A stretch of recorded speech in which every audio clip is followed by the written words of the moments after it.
Bueno, buen Dios, aquí nos reunimos nuevamente en esta cita que tú has hecho para nosotros.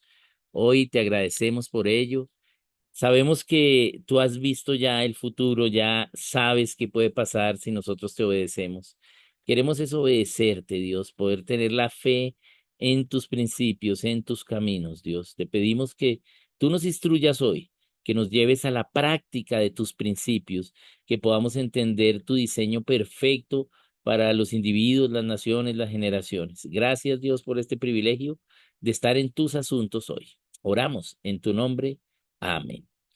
Bueno, muy bien. Vamos a ir continuando. Voy a ir acá compartiendo, voy acá a compartir pantalla y vamos a ver aquí esto. Lo último que vimos fue la abstención electoral. Estamos viendo qué tiene en cuenta la gente para elegir. Habían cuatro temas, pero no alcanzábamos a hacer esos cuatro temas. Entonces hicimos tres temas, ¿cierto? Hicimos popularidad, ¿sí? Una cosa que la gente tiene en cuenta para elegir los candidatos, para elegir por quién votar, es la popularidad del candidato. Lo segundo, sí, el partido, ¿bien? Entonces vimos ahí los diferentes partidos, cuál es la situación actual para estas elecciones, qué se espera para cada uno de estos partidos en las elecciones del próximo domingo, ¿bien? Y el tercer punto fue también las cuentas que se hacen con la abstención electoral. Bien, esos son tres cosas para elegir candidatos. Entonces se cuenta con que puede uno llegar a los votos requeridos debido a la alta abstención. Y el cuarto, lo dijimos que lo veíamos hoy, porque no hubiésemos alcanzado, estamos ya muy encima del tiempo, entonces vamos a verlo hoy, aunque es bien cortito, pero sí preferí verlo hoy porque aunque solo son dos slides, sí es algo bien importante. Entonces vamos a mirarlo. Entonces ya tenemos esos tres. ¿Y cuál es la cuarta cosa que tiene la gente en cuenta para elegir los candidatos y votar? Es las encuestas. Bien. Entonces, las encuestas cada vez tienen más preponderancia, pero las encuestas han variado. Antes las empresas encuestadoras pues tenían personas para preguntarle a otros, si ya sea presencialmente o telefónicamente, bien, y pues definitivamente sí había como una entrevista preguntando la información que se requería y luego ver cómo responde la gente y luego se tabulaban esas encuestas. Pero ahora, debido a las redes sociales, las encuestas son muy diferentes. Entonces vamos a ver algunas características de ellas, ¿bien? Porque muchos se toman decisiones para votar por las encuestas, ¿bien? Entonces veamos lo primero. La cuarta causa que la gente tiene para votar son las encuestas. Se creen fielmente en ellas. Uno cree en las encuestas, ¿bien? Pero las encuestas son fácilmente manipulables. Las encuestas son contratadas a esa empresa de mercadeo de encuestas, le están pagando, ¿sí? Y ellos saben quién les está pagando, ¿bien? E inclusive quien los contrata tiene injerencia en la información que quiere averiguar, ¿bien? Entonces también son fácilmente manipulables. Antes, digamos, una generación antes, digamos, aún las encuestas tenían como una honestidad en que, bueno, esto fue lo que nos dio, ¿sí? Pero desde que el progresismo, el socialismo progresista, tomó los medios en cuanto a soborno, entonces básicamente le pagan a un medio para que promueva una ideología y se cambió la forma en que los medios subsisten, porque antes los medios de comunicación subsistían por la pauta. Entonces tenían que tener un rating y entre más gente los escuchara, los viera, los consumiera, pues más gente iba a anunciar allí y podían cobrar más por los anuncios, bien, por la pauta publicitaria. Bien, así vivían los medios de comunicación, pero hoy ya no viven así. Bien. Hoy ya no viven así porque viven es por lo que les pagan, ¿sí? Los grandes conglomerados para que ellos promuevan un pensamiento, una ideología. Entonces ya no dependen de las pautas. Sí es una entrada que tienen, pero no es lo que les da más entradas. ¿Bien? Entonces ha cambiado. Ahora, entonces se le paga al medio para que el medio diga lo que yo quiero. ¿Bien? Antes se pagaba la encuesta para ver cuál era la información de la realidad y ver cómo entonces llevar la campaña política, ¿sí? Si estamos ganando, estamos perdiendo votos. Eso aún se sigue haciendo, pero no se publica. Lo que se publica ahora es lo que yo puedo manipular de las encuestas. ¿Cómo puedo crear tendencias e influencia en los electores? ¿Por qué? Porque los electores de hoy son mucho más influenciables que los de una generación atrás. ¿Sí? Esta generación, es decir, 20 años atrás, no había tanto boom por las redes sociales, donde ya no se piensa, sino se consume contenido sin pensar. Por lo tanto, ha cambiado la forma de hacer el mercadeo político y se hace a través de las redes para convencer a gente que no piensa, por lo tanto, no se necesitan argumentos, no se necesitan datos, sino se necesita que la gente vuelva viral a ese candidato. Y eso es lo que se quiere hacer. Entonces, ha cambiado un poco el panorama de las encuestas. Hoy lo que vemos es que las encuestas cambian mucho. Si fuesen encuestas realmente con el rigor estadístico, pues variarían de una empresa de encuestas a otra, pero básicamente a grandes rasgos se podría ver un mismo comportamiento cuando se hace una pregunta de manera general. Pero eso no es lo que vemos. Vimos esta semana anterior cómo salieron dos encuestas totalmente diferentes, ¿sí? Con, ¿sí? 16 puntos de diferencia una a la otra, 16 puntos, teniendo en cuenta que la mitad de la gente no vota, o sea, más de un 30%, ¿sí? De cambio de pensamiento entre una encuesta y otra. Eso es ilógico, ¿sí? Eso no pasa estadísticamente, ¿sí? Entonces, ahí vemos cómo se manipulan las encuestas. Bien, también hoy en día están reemplazadas las encuestas por sondeos e inclusive por apuestas, ¿sí? Entonces tenemos apuestas y las tendencias de las apuestas también se publican. La gente está apostando más porque gane este o porque gane el otro. Debido al auge de las apuestas en línea en todos los ámbitos, entonces también hay apuestas en línea en la parte política. Voy a poner acá, ¿sí? Y resultados de las apuestas en línea, ¿sí? Entonces, de acuerdo a lo que la gente esté apostando, entonces ahora eso se cree como si fuese una encuesta, pero recordemos, uno apuesta para ganar, no necesariamente para ganar dinero, no necesariamente, ¿sí? Está dando por quién va a votar, ¿no? Entonces ya las encuestas han sido reemplazadas muchas veces por sondeos. ¿Qué diferencia hay entre una encuesta y un sondeo? Una encuesta tiene un rigor estadístico, ¿bien? Es decir, para poder tabular una encuesta, ¿sí? Se requiere primero haber pensado las preguntas, la redacción, el orden, y luego hacer una tabulación estadística. Pero para un sondeo no hay una tabulación estadística, ¿sí? En una encuesta, dependiendo de lo que yo esté preguntando, tengo que tener más o menos personas encuestadas. Pero en un sondeo yo puedo hacer un sondeo de 5 personas y ya decir que eso es una tendencia. Bien. Un sondeo solo es preguntar, pero no tener en cuenta la estadística. Entonces yo puedo hacer un sondeo y lo presento como si fuese una encuesta y en un solo estrato o en la misma casa de una misma persona, pues me va a dar unas cosas muy diferentes. Bien. Entonces no hay una exigencia técnica ni estadística en los sondeos. ¿Sí? Y algunos se presentan como encuestas. No es que tenga el título encuesta, pero dice, esta es la última medición. Y al final, si leemos la ficha técnica, no dice que es una encuesta, sino que es un sondeo. Bien. O también dice, no, esto es el resultado de las apuestas en línea. Por ejemplo, nosotros tenemos acá a Polymarket, que es una casa de apuestas en línea, y ahí ellos presentan cómo van las apuestas, pero se presentan como si fueran encuestas, como si fueran cosas que la gente está diciendo.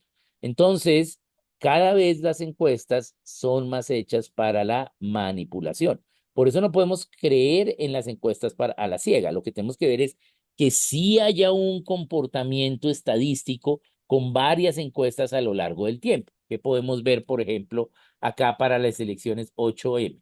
Por ejemplo, en la semana pasada se presentaron estas dos encuestas dispares, una de Inbamer y la otra de Atlas. Atlas es la mayor encuestadora del mundo e Inbamer es una encuestadora acá de Colombia y que estaba unida antes con un grupo multinacional que era Gallup, pero ya no. Entonces, vemos dos encuestas muy diferentes. ¿Y qué es lo que podemos ver? Por ejemplo, eh, una cosa importante era que Inbamer publicó sus encuestas o sus resultados de sus mediciones de cuáles eran los partidos que no iban a pasar el umbral. ¿Bien? Y Atlas también, pero algunos partidos que estaban en una pasando el umbral, en la otra no estaban. ¿Bien? Entonces, ¿cómo nos podemos fiar de ellas? Podemos usar esas dos encuestas para que sea repetitivo estadísticamente tales partidos que en ninguna de las dos, en ninguna de las 10 que se han hecho, pasen el umbral. Bueno, puede ser entonces que realmente no lo vayan a hacer. Pero de una u otra encuesta no podemos confiar. Bien, las encuestas están hechas, sí, también a la carta por el contratante. Recordemos lo que sucedió acá también con el Consejo Nacional, ¿con el qué? No Consejo Nacional Electoral, sino la empresa Centro Nacional de Consultoría. El Centro Nacional de Consultoría, ¿sí? Es la principal empresa de encuestas que tiene contratos con este gobierno. ¿Bien? Entonces, más de 90.000 millones de pesos ha recibido en el último año, ¿sí? Solo en el último año el Centro Nacional de Consultoría por parte del gobierno. Por lo tanto, si tu cliente principal es el gobierno y te está dando tanto dinero, pues tú no puedes hacer una encuesta que le dé duro al gobierno, ¿sí? Entonces, como vemos, todas las encuestas del Centro Nacional de Consultoría están favoreciendo las ideas del gobierno. Entonces, claramente están manipuladas. Inclusive, muchas veces las encuestas se manipulan para el cliente sin que el cliente sepa. ¿Mm? Están manipuladas para que el cliente quede feliz, ¿cierto? Bien, entonces, las encuestas no pueden ser nuestra guía para votar. Puede ser un análisis de las encuestas, ¿sí? Repetitivo, algo que nos diga, ¿sí? Pero no es una guía, ¿bien? No puede ser ello, ¿sí? Que sea para votar. Por ejemplo, vamos a dar un ejemplo. El ejemplo en el caso acá de Bogotá, en las elecciones de alcaldía pasadas, mucha gente votó por Carlos Fernando Galán, para que no ganara Gustavo Bolívar del Pacto Histórico. Porque las encuestas decían que Gustavo Bolívar era el segundo, ¿sí? Pero, ¿qué vimos? ¿Sí? Que habían también otras encuestas que no llegaban al segundo, sino al tercero y con bastante distancia al segundo. ¿Sí?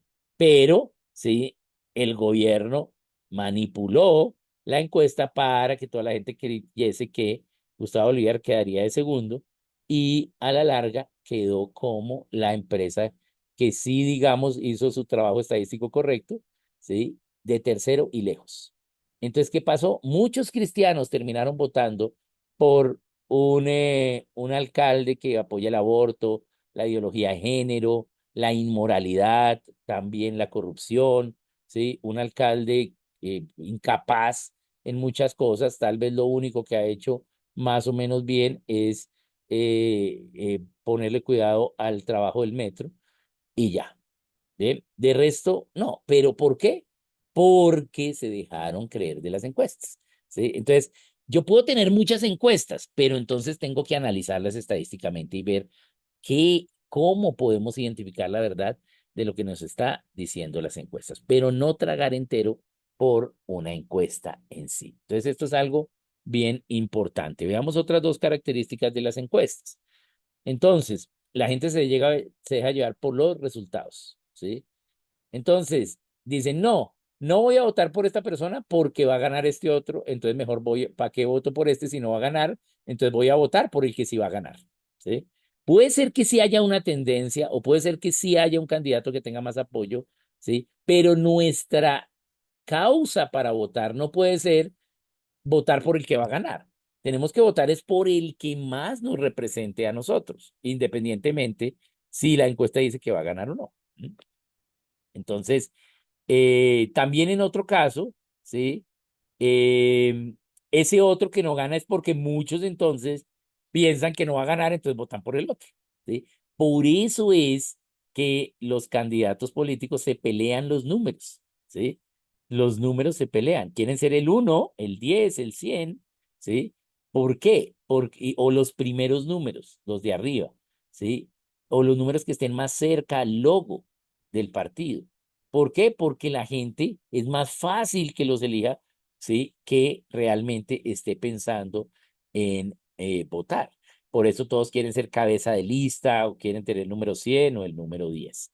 Bien, entonces no podemos decir, no, como este va a ganar, entonces no voy a votar por este, aunque ese es el que me representa, ¿no? Tenemos que votar a conciencia. Ahora, en eh, también se presenta que votan por otro de acuerdo con la encuesta para que tal candidato no gane, ¿sí? Que fue lo que pasó con la alcaldía, ¿sí? Entonces la encuesta dice una cosa, entonces para que este no gane, como la encuesta dice que este gane, entonces vamos a votar por el otro, ¿sí? Entonces, esto puede ser válido en una segunda vuelta, ¿sí? Porque en una segunda vuelta es la extensión de una primera vuelta.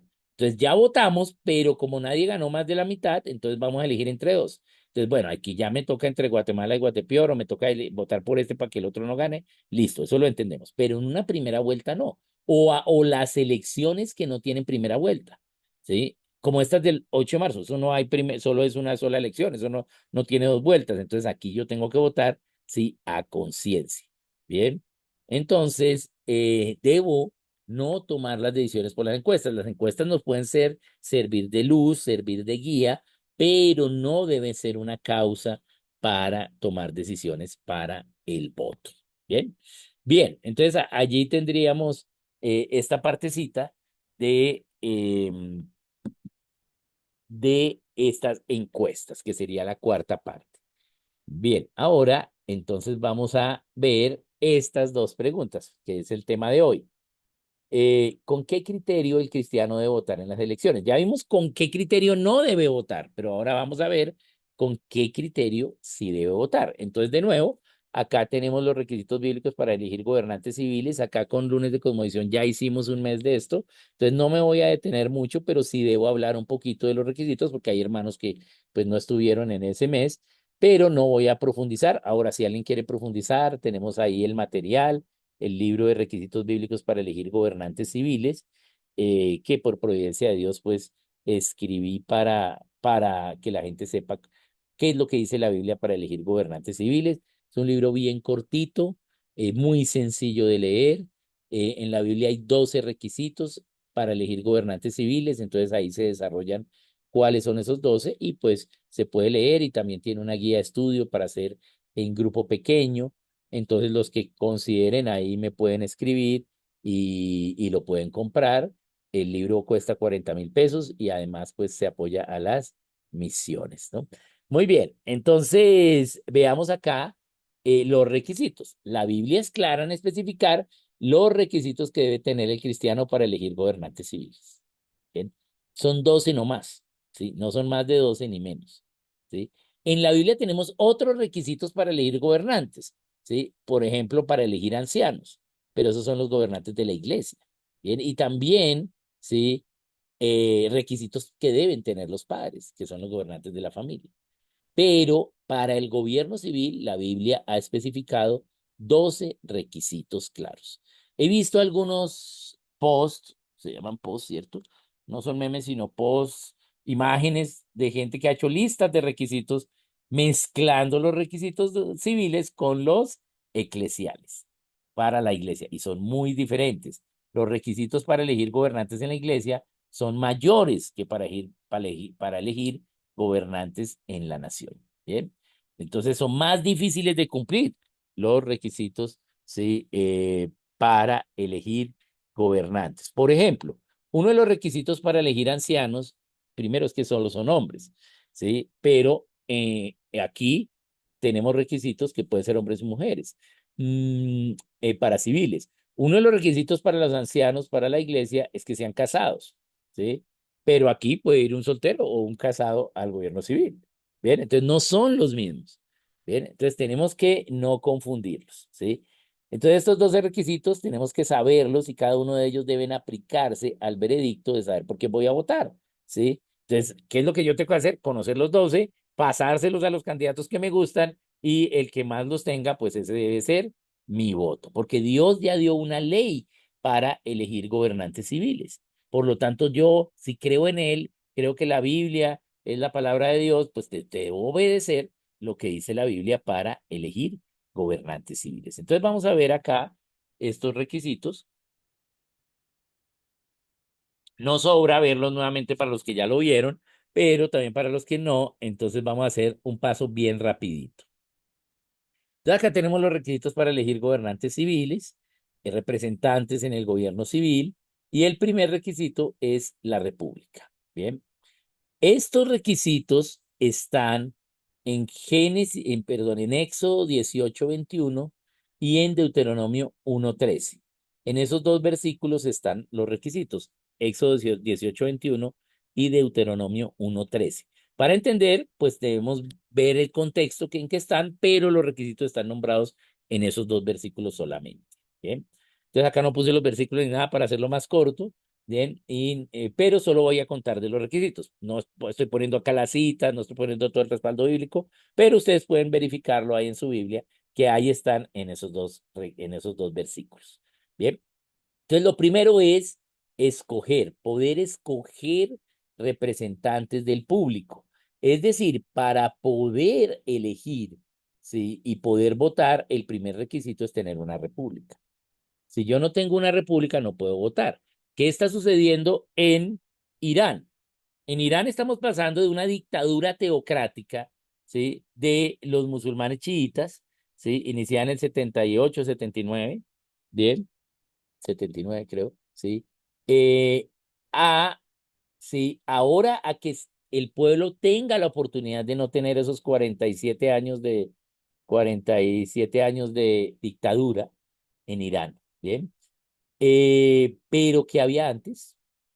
¿Cuál era el gobernador de Irán antes de eso? Era el Shah de Irán, que era una monarquía hereditaria, ¿sí? O sea, ellos no han tenido república, ¿bien?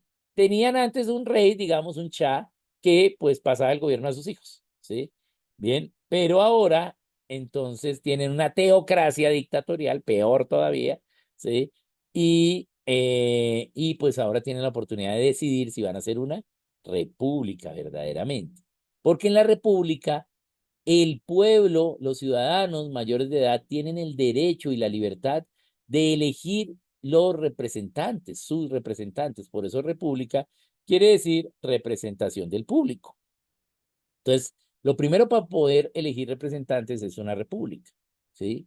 Y eso es lo que tenemos ahí en Éxodo 18, ¿sí? El poder escoger representantes civiles, ¿bien? Entonces, tener una república. Para conservar una república, para tener una república, hay que tener dependencia a Dios porque Dios diseñó que la forma de gobierno para las naciones sea la república, no sea la dictadura ni la teocracia ni la monarquía, ¿bien? Sino la república, que el público pueda elegir sus representantes. Entonces, ese es el primer requisito. Veamos el segundo. El segundo requisito es, pues, practicar la república en su principio más básico, que es elegir los representantes, porque yo puedo tener la libertad de escoger representantes y no votar, que es lo que vimos anteriormente como la abstención. Bien, no. Entonces, tengo la república, gracias Dios, sí, eres providencial con nosotros de que tenemos una república. Entonces, pues practiquémosla, cuidemos la república y el primer cuidado para la república, pues es efectivamente practicarla eligiendo los representantes del público. Entonces, el segundo requisito es votar, porque si tú no votas, pues no puedes elegir. Entonces, el segundo requisito es votar, ¿sí? Elegir los representantes, ¿sí? Ahí lo vemos en Deuteronomio 1:13. El primero está en Éxodo 18:21. Entonces, tenemos que entender la providencia de Dios respecto a la república. La mayoría de la gente cree lo que le enseñaron en el colegio, en la universidad respecto a la república, y cree que la república es una idea griega, ¿sí? O romana, ¿sí? Pero más que todo griega. Eh, ¿Por qué? ¿Por qué fue lo que les enseñaron? Porque el currículo de gobierno o de historia que te enseñaron, pues no es un currículo providencial, no es un currículo basado en la Biblia, ¿bien? Sino sin Dios. Entonces no te dijeron que la república empezó con Moisés, ¿sí? 1000 años antes de, 1100 años antes, ¿sí? Más de un milenio antes de que los romanos tratasen la república, ¿sí? Y y milenio y medio antes de que los griegos tratasen la república. Entonces, los hebreos empezaron con la república, ¿sí? Pero la dañaron. La república solo existió hasta la muerte de Moisés.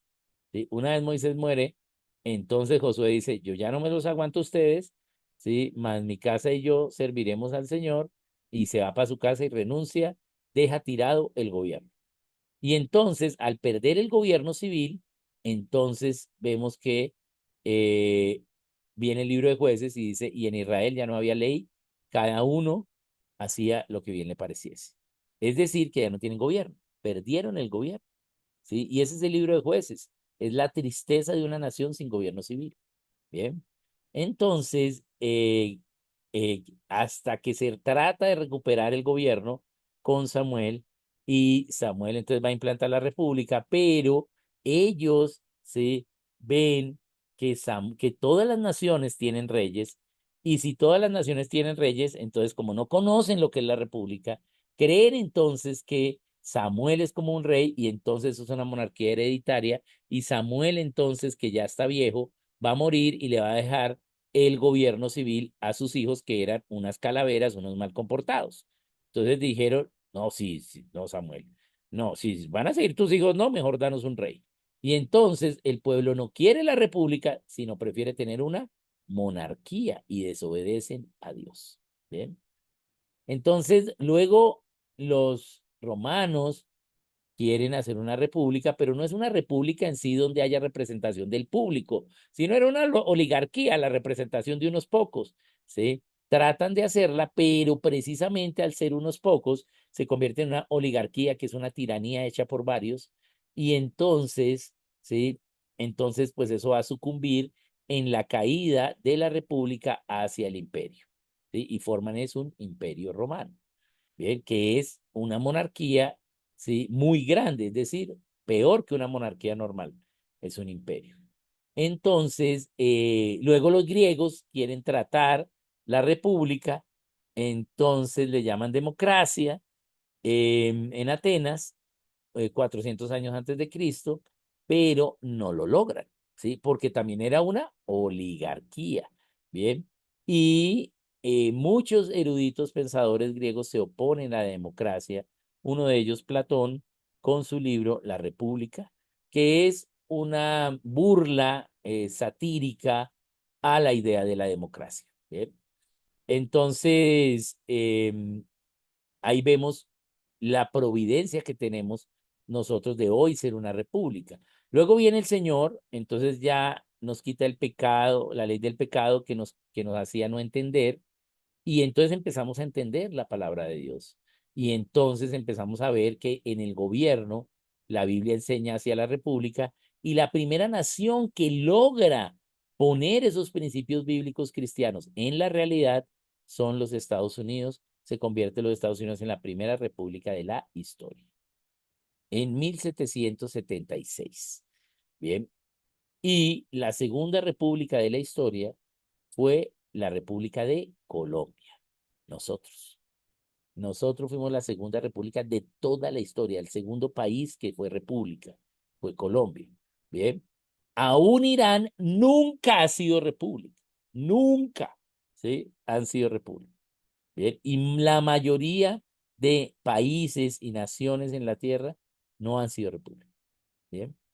¿Sí? La libertad que nosotros vivimos al ser república, y eso que estamos dañando nuestra república en estos últimos años muchísimo, bien, eh, es incomparable a la gente que no tiene una república. Bien, en libertad en el gobierno civil me refiero. Entonces, hay que practicar y cuidar esta república con la elección de representantes. Veamos el tercer requisito. Entonces, esto es lo que yo debo pensar para elegir representantes. El tercer requisito es locales hasta nacionales. Es decir, en todos los niveles del gobierno, en todas las elecciones, yo debo, ¿sí?, pensar en elegir mis representantes. No solo votar para la del presidente. No, yo tengo que votar en todas las elecciones pasando estos requisitos a los candidatos que me gustan. Bien, bien. Entonces, locales hasta nacionales, en todos los niveles del gobierno, pero que estos sean de ese lugar, ¿sí? Es decir, si voy a votar por la Cámara de Representantes para Bogotá, pues los candidatos deben ser de Bogotá, deben vivir en Bogotá, ¿bien? Porque se supone que van a estar allá representando los intereses de tu región, ¿sí? Si es para el Tolima, entonces pues deben vivir en el Tolima, deben saber cuáles son los problemas, las necesidades, lo que se debe hacer en leyes hacia el Tolima. ¿Mm? Entonces deben ser de esos lugares, ¿sí? En todos los niveles, pero en cada nivel de ese lugar.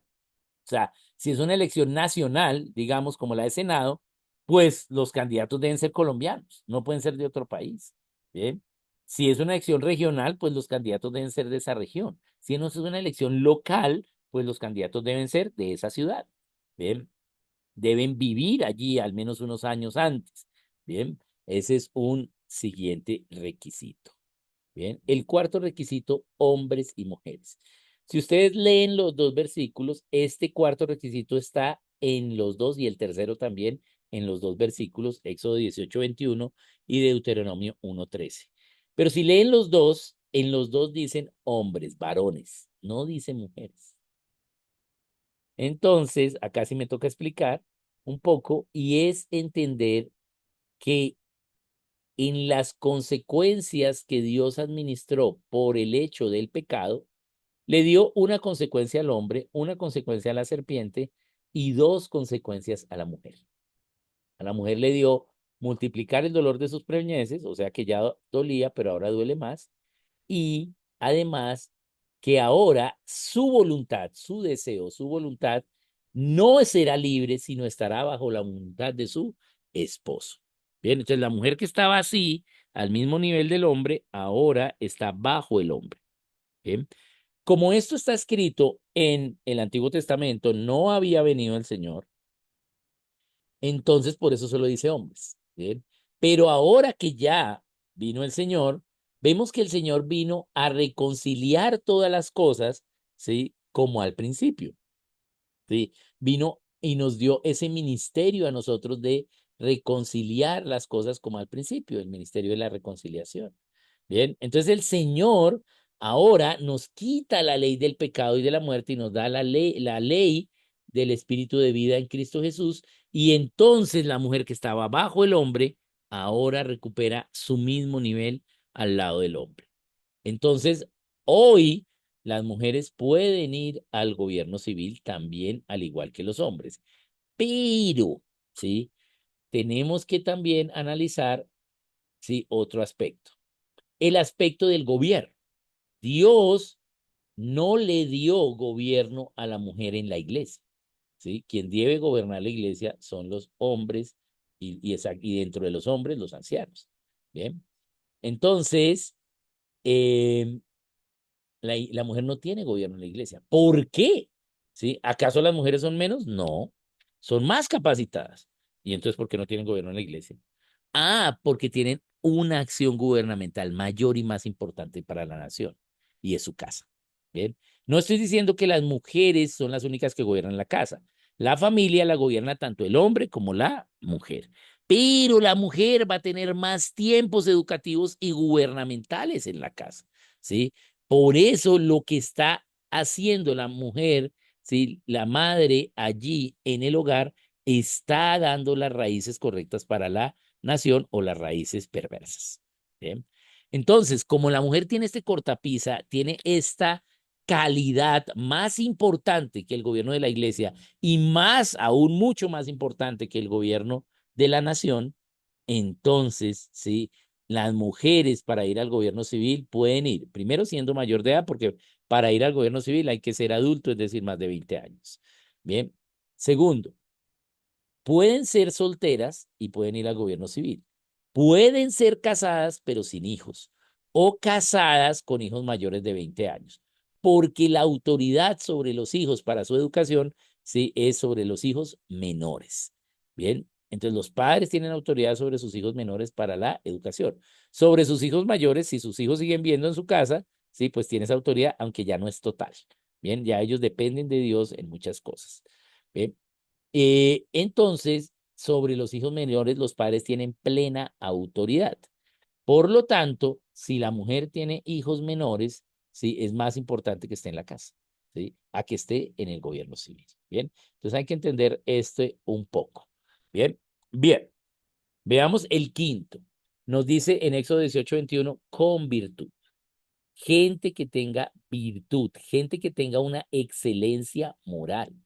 Bien, que tenga un historial de cosas, sí, claras, diáfanas, transparentes, no de perversiones, de concupiscencias, de inmoralidad. Bien, gente que tenga virtud, ¿sí? Claramente, estos requisitos, pues fácilmente no los cumplimos cuando elegimos, por ejemplo, a Claudia López, ¿sí? Eh, a Claudia López como alcalde, una persona que está con inmoralidad conocida, que está en el lesbianismo. Bien, entonces, pues claramente es alguien que no tiene virtud. Bien, entonces Dios nos dice con virtud. Bien, entonces gente que tenga virtud, gente que tenga un historial moral, sí, claro y sin, sin inmoralidad. Veamos el siguiente. Temerosos de Dios es el sexto. Entonces, que teman a Dios. Entonces, que crean en Dios y teman a Dios. No necesariamente que sean cristianos de la iglesia donde tú vas o de la denominación donde tú vas, si vas a alguna denominación, o del tipo de iglesia, la clase de iglesia a la que vas, ¿sí? Evangélica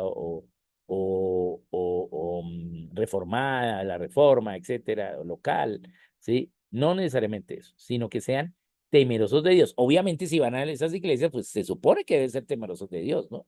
Entonces, que sean cristianos, que crean en Dios. Bien. ¿Y por qué? Porque cuando nosotros votamos, nos estamos uniendo con nuestro representante para que él sea nosotros allá. Entonces, ¿cómo dice Dios que nos debemos unir? En yugo, sí, igual, no en yugo desigual. Bien, por lo tanto, si yo soy temeroso de Dios, si para mí la Biblia es el manual de vida, pues a quien yo elija, pues debe tener al menos esos mismos principios. Bien, ahora no necesariamente debe ser cristiano evangélico, cristiano protestante, sí, puede ser católico, puede ser sí, pero que tema al único Dios verdadero. Bien, ahora, no es el único requisito, porque hay gente que dice, no, ya es cristiano, ya voto por él. No, ¿sí? Bien, hay varios, ¿sí? Requisitos y tengo que pasar todos. Este solo es uno. Está en la mitad de todos y yo creo que hay un diseño allí de que esté en la mitad, no es casualidad, porque si fuera por mí, yo lo hubiera puesto de primero, ¿sí?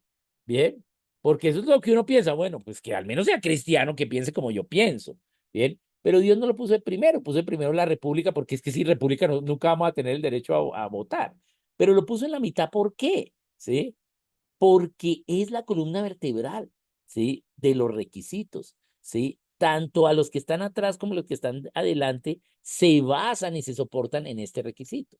No es el único, pero para mí es el primero que veo, ¿sí? Entonces, bueno, estos son los cristianos, pero a veces hay candidatos o elecciones donde todos los candidatos que hay, pues resulta que ninguno es cristiano, como ahorita las presidenciales. Bien, no tenemos ningún candidato cristiano, ¿sí?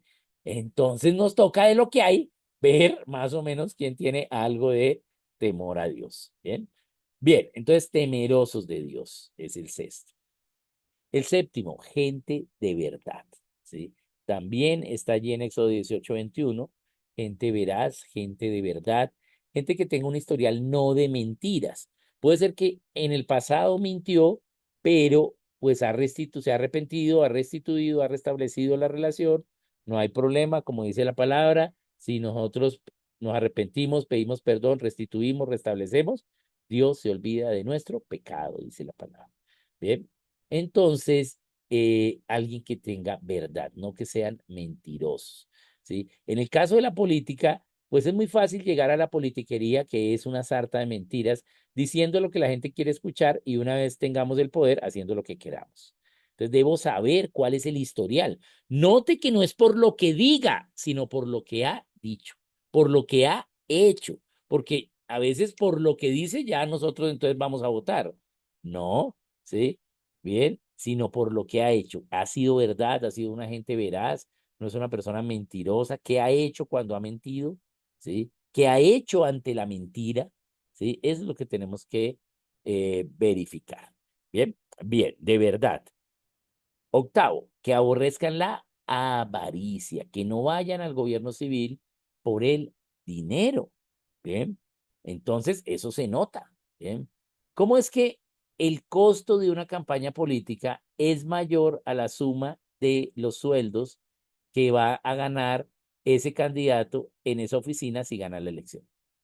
Es ilógico. O sea, yo no puedo gastar más plata de lo que me voy a ganar en la oficina si me eligen. Entonces, ¿cómo así? ¿Y por qué entonces así son los costos de la campaña? Porque no solo voy por los sueldos, sino voy a robar, ¿cierto? Entonces, no, deben aborrecer la avaricia, gente que no vaya por el dinero, ¿bien? He escuchado pastores, ¿sí? Que han dicho, no, es que mejor negociar a la política que tener la iglesia porque allá gano más dinero. ¿Mm? Entonces, no, no debemos ir al gobierno civil por el dinero. ¿Por qué? Porque está bien que los funcionarios se les pague un sueldo, claro, y de acuerdo al nivel de responsabilidad puede ser mayor el sueldo, pero, sí, muy diferente es que se le pague un sueldo a que vayan, sí, a tomar del presupuesto del dinero que tiene el gobierno con el poder que tienen. Porque es que el gobierno civil es mucho poder con mucho dinero y es fácil caer en la tentación. ¿Bien? Entonces, que no vayan por el dinero. Tú puedes saber si la gente tiene avaricia o no de acuerdo a cómo vive. Y no estoy diciendo que no tengamos comodidades, que no usemos cosas buenas, ¿sí? Eso no estoy diciendo, ¿sí? Sí. Dios te ha provisto cosas y debes disfrutarlas, también debes dar a otros, ¿sí? Pero tú sabes, ¿sí? ¿Quién puede tener avaricia a través de su testimonio de vida? Entonces tenemos que pensar, ¿sí? ¿Esta gente va por el dinero o no? Bien, bien. 9. Entonces aquí en Deuteronomio 1:13 ya nos dice sabios. Bien, gente sabia, gente que sepa tomar decisiones correctas en poco tiempo y bajo presión. Porque en el gobierno civil eso es gobernar, es tomar decisiones ya, ¿sí? ¿Qué vamos a hacer? Bien, entonces, wow. Ayer los militares y miembros del gobierno de Irán tuvieron que tomar una decisión. ¿Cuál fue la pregunta que les hicieron? Bueno, ustedes se rinden y les damos inmunidad, ¿sí? Listo. ¿Y ellos qué dijeron? No, vamos a pelear, ¿sí? Y pues, ¿qué ha pasado? Pues ahora viene 4 semanas, hoy ya acaba de anunciar el de Dubái, de Emiratos Árabes, el Emir, jeque que va a entrar a la guerra también. Entonces, esta cosa se va a poner fuerte. Bien. ¿Por qué? Pues porque ellos debieron haber renunciado y les dan inmunidad. ¿Sí? Bien, pero no quisieron. Entonces, ahora va a haber, pues, guerra y obviamente, pues, es difícil en una teocracia chiita donde una virtud es la muerte por la causa, pues era difícil que ellos transaran esa propuesta. Pero fue una propuesta ilógica, ¿sí? Te estás enfrentando contra los dos ejércitos, digamos, más poderosos del mundo, pues, no, tienes que pensarla, ¿no? No fue una decisión sabia. Entonces, Dios quiere que tomemos decisiones sabias en el gobierno civil. Por eso tenemos que tener un testimonio de sabiduría, ¿bien? Y la sabiduría, pues el principio para la sabiduría es el temor a Dios, ¿sí? Pero solo es el principio, no es toda la sabiduría. Entonces, debo temer a Dios, pero debo madurar, debo crecer en Dios, ¿sí? Para mis decisiones tomarlas cada vez mejor. Y eso se da con el tiempo, ¿sí? Por eso la palabra de Dios dice que la sabiduría también viene con las canas, ¿cierto? Entonces, no puede ser un neófito, alguien nuevo ahí que sepa hablar, no, tiene que tomar decisiones sabias, ¿sí? Bien. Entonces, una de las cosas que cuando los jóvenes me quieren ir al gobierno civil, yo les digo, ¿y ya oraste si Dios te tiene para ser soltero o casado? No, no han orado. Y dije, no, ve y ora primero, ¿sí? Y si te tiene para ser casado, cásate primero, haz una familia, ¿sí? Bien, porque ahí tienes que tomar decisiones muy importantes y es más importante la familia que la nación, ¿sí? Entonces, sé sabio primero, ¿sí? Para que cuando vengas al gobierno civil puedas tomar decisiones correctas. Y está bien, puede ser que tengamos falta de sabiduría, pero ¿qué dice la Biblia respecto a la falta de sabiduría? Nos lo dice en Santiago, en Corintios, ya no me acuerdo, dudé. Bien, en la Biblia. Dice, cualquiera que, creo que es Santiago, pero Santiago, es cualquiera Santiago, que Oscar. tenga falta de sabiduría, pídala a Dios, ¿cierto? Y Él la dará abundantemente y sin reproche. O sea, es muy fácil. Si hay algo en lo que no tenemos falta de sabiduría, pues pidámosla, ¿sí? Bien, entonces sabiduría. Si es Santiago, nos dice Sara, ok. Bien, entonces sabios, ¿sí? Gente sabia, gente que sepa decidir. Bien, el que sigue, entendidos.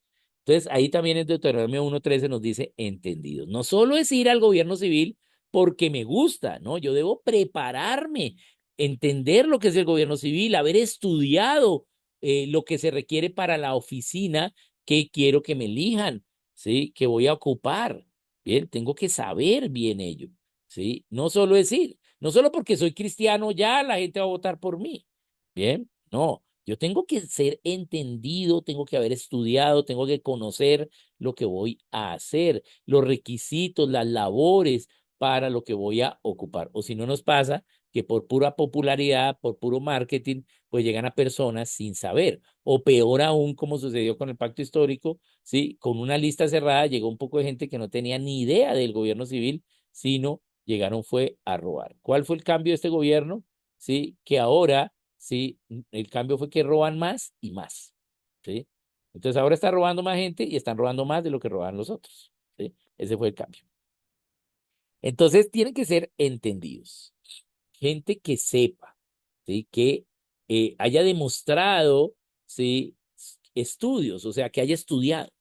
Bien. Y este 10 entendidos está muy ligado con el que sigue, que es expertos.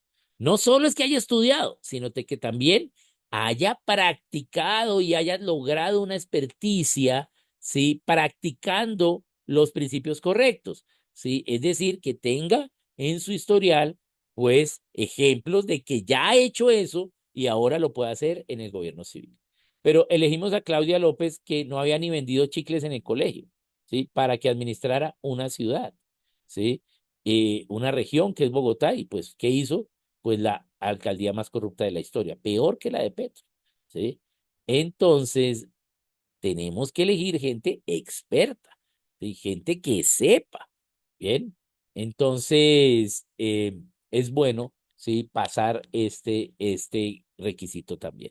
Y el último, en los diferentes niveles del gobierno civil, ¿sí? Entonces, ahí dice, y ponlos por gobernantes sobre 5, sobre 10, sobre 50, sobre 100, sobre 1000, ¿bien? En todos los niveles tenemos que elegir gente.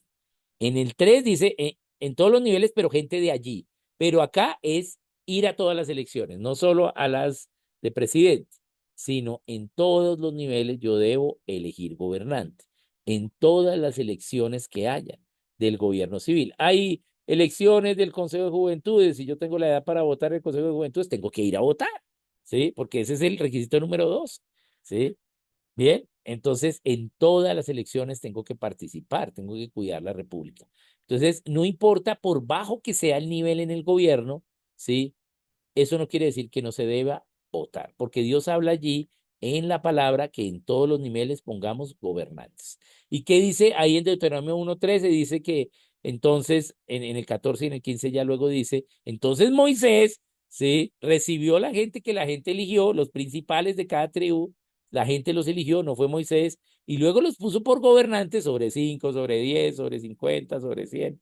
Es decir, los puso en todos los niveles y ¿qué dice? Gobernantes de su nación. Entonces, para que realmente haya un gobierno civil en la nación, pues tiene que estar en todos los niveles del gobierno. Bien, bien, eso fue como a grandes rasgos aquí los requisitos, ¿sí? Entonces, ahí tenemos ya los 12 requisitos bíblicos para elegir gobernantes civiles. Veamos entonces la segunda cosa. Bien, lo segundo que tenemos que hacer para saber cómo votar es también el partido político, porque antes dijimos, la gente vota por el partido político sin saber nada, sino porque yo soy de ese partido. Ahora, sí hay que votar por partido político, pero entendiendo qué está haciendo el partido político. En este caso, pues voy a hacer el ejemplo con los partidos cristianos, porque nosotros somos cristianos. Entonces, deberíamos nosotros estar en el partido político. Lo mejor es que existiese solo un partido político cristiano, ¿sí? Y estar allí, en el partido. A veces los partidos no se comportan tan bien o a veces los partidos se han manejado mal y son tan pequeños que tienen riesgos en no pasar el umbral, como en el caso acá del Partido Cristiano Colombia Justa Libres, que le tocó aliarse, ¿sí? Con estos otros partidos para a ver si pasan el umbral. Entonces veamos algunas características de cómo sí debemos tener en cuenta para votar al partido. Lo primero es que un principio bíblico de gobierno civil es que la cosmovisión y el pensamiento cristiano deben estar establecidos en un partido, porque precisamente se llama partido porque de todo lo que hay en el gobierno civil parten un pedazo de acuerdo a un pensamiento, ¿sí? Entonces toman partido por un pensamiento, por una cosmovisión de todo ese espectro político. Entonces tiene que haber un partido, ¿sí? Bien, entonces si nosotros somos cristianos, pues debe existir un partido cristiano. Bien. Hemos tenido varios partidos cristianos. El primer partido que tuvimos fue Unión Cristiana, que fue el partido con que se eligieron dos constituyentes a la Constitución del 91, a la constituyente del 91. Pero luego por pugnas entre el partido, por no tener clara la cosmovisión de gobierno, ese partido se acabó.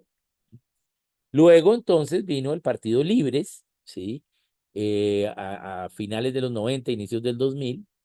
Y ese partido pues empezó hasta que luego logró elegir uno, después de la tercera elección, logró elegir a un concejal, el concejal Emil Rojas, y ya se estableció como un partido, ya que había elegido gente.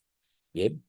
Luego, entonces, los pastores tienen la traición de Juan Manuel Santos en lo del proceso de paz, y en lugar de unirse al partido cristiano que ya había, que era Libres, porque era un partido hecho por gente cristiana que quería trabajar en gobierno civil, pero como no, ellos no tenían la dirección del partido y ellos eran pastores, les decidieron hacer un partido.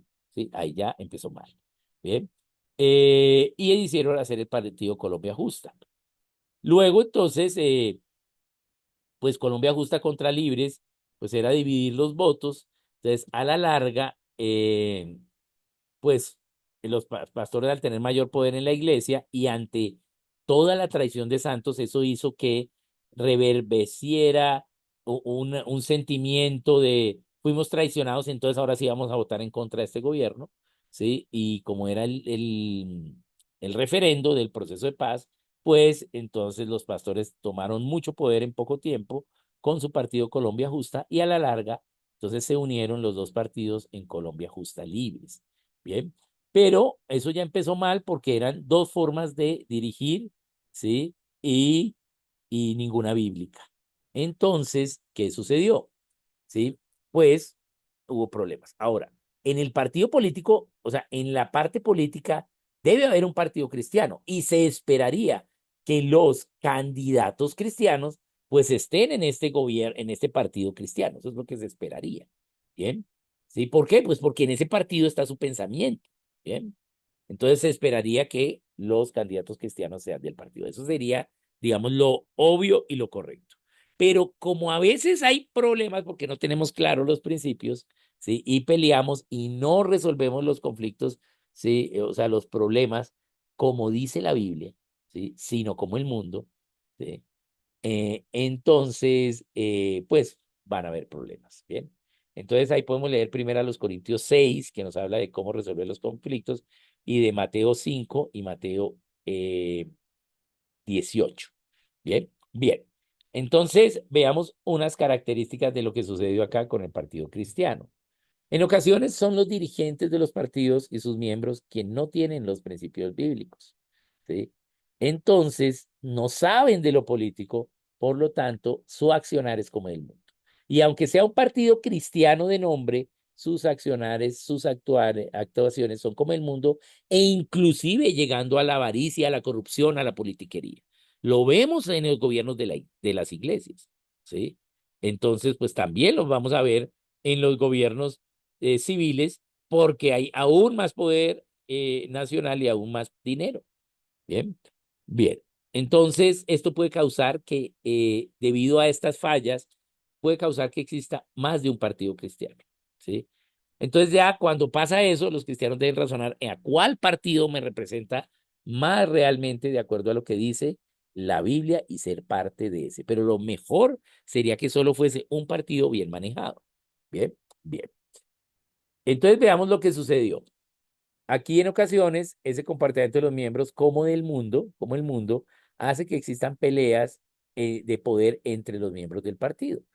Y eso afecte la imagen de la política cristiana por la ignorancia y necedad de aquellos. Acá vemos el claro ejemplo de lo que hubo, las peleas que tuvo John Milton con Ricardo Arias, y también por causa de en, em, se me olvidó el nombre de este hermano, Pastor Cañas, Eduardo Cañas. De Eduardo Cañas, ¿sí? Entonces, estos tres se ponen a pelear, ¿sí? Y se ponen a pelear de tal manera que se pierde un dinero, ¿sí? Se cambia el poder allí de muchas cosas, ¿sí? Y pues termina todo mal, se demandan todo eso, y pues eso hace que mucha gente termine saliendo del partido, ¿no? Bien, entonces eso puede suceder, ¿bien? Y eso es incorrecto. Lo que debemos hacer nosotros como cristianos es saber qué partido es el cristiano y cómo se está manejando y si está representando los principios bíblicos. Tratar de cambiarlo si es posible, pero si no es posible, entonces hacer algo nuevo, ¿sí? Un nuevo partido, pero lo mejor es que sí exista solo uno. Bien, bien. Entonces, veamos eh, que eso va a causar división, ¿sí? No es el único factor, pero causa división y también causa que muchos cristianos se vayan para otros partidos, ¿sí? A veces se van porque el otro partido sí tiene umbral fijo, ¿sí? O le dan un mejor número, entonces se van para otros partidos, pero inclusive se unen a partidos que no representan los principios bíblicos cristianos, ¿sí?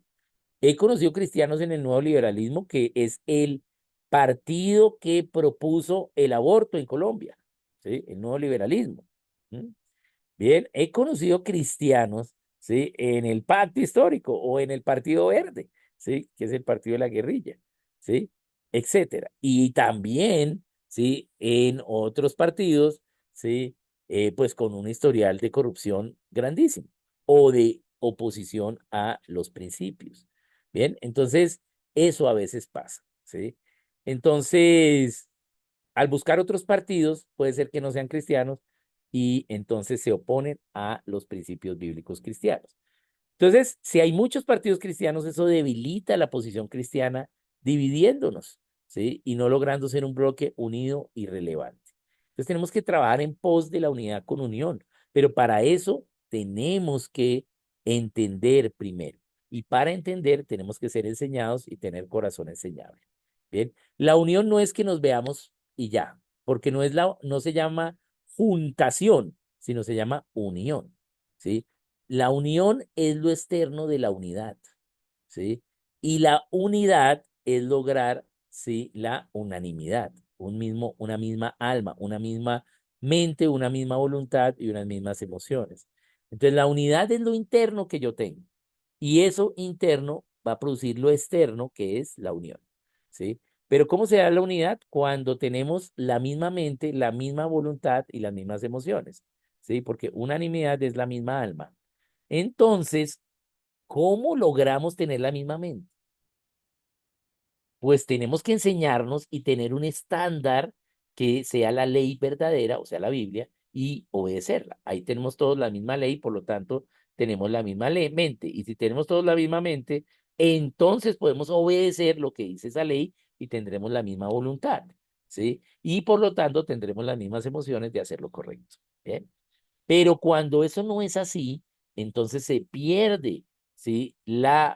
El poder de ser un bloque sólido en la política y empiezan a haber partidos pequeños que solo vienen a las elecciones por la reposición de votos. Bien, bien. Entonces tenemos que tener en cuenta cómo debe ser un partido para votar.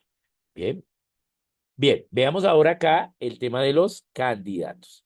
Como esta reunión, esta enseñanza no es política, no voy a hablar acá de la política de estos candidatos, pero sí voy a poner cuatro ejemplos de candidatos, todos son cristianos estos candidatos, ¿sí? No son los únicos que hay más, ¿sí? Pero solo puse cuatro para el Senado y cuatro para la Cámara. En el caso de la Cámara, solo puse Cámara de Bogotá porque son los que conozco, ¿sí? No conozco a los de las otras regiones, ¿sí? Pero más que hacer la propaganda política, vamos a ver ejemplos de cómo con estos candidatos podemos nosotros pensar en cosmovisión para estas elecciones del 8 de marzo. Entonces, acá, y el orden en que están no es el que más me gusta a mí, no sé por el que voy a votar, no. Ahí los puse como en diferentes órdenes, ¿bien? Tampoco les voy a decir por quién voy a votar, entonces ustedes tienen que aplicar lo que hemos aprendido acá para votar, ¿bien? Entonces voy a empezar con este, y este es el hermano Wilson Ruiz.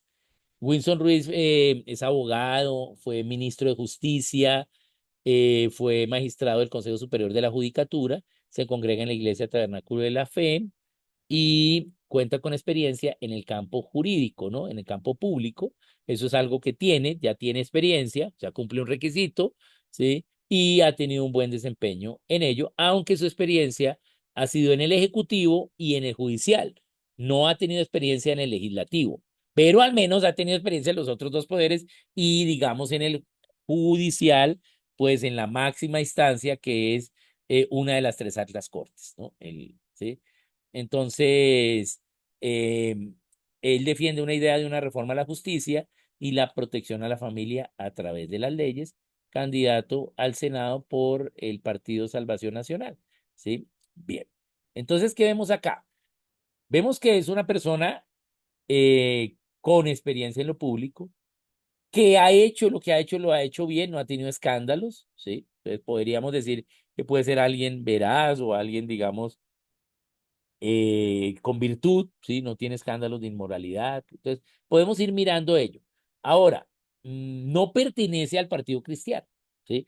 En nuestra situación actual en Colombia, muchos no están en el Partido Cristiano por todo lo que ha sucedido de esas peleas y esos robos de dinero y toda esa corrupción. Bien, pero pues no está en el Partido Cristiano, está en Salvación Nacional, que digamos, al menos es un partido que no va a atacar de manera directa los principios cristianos, ¿no?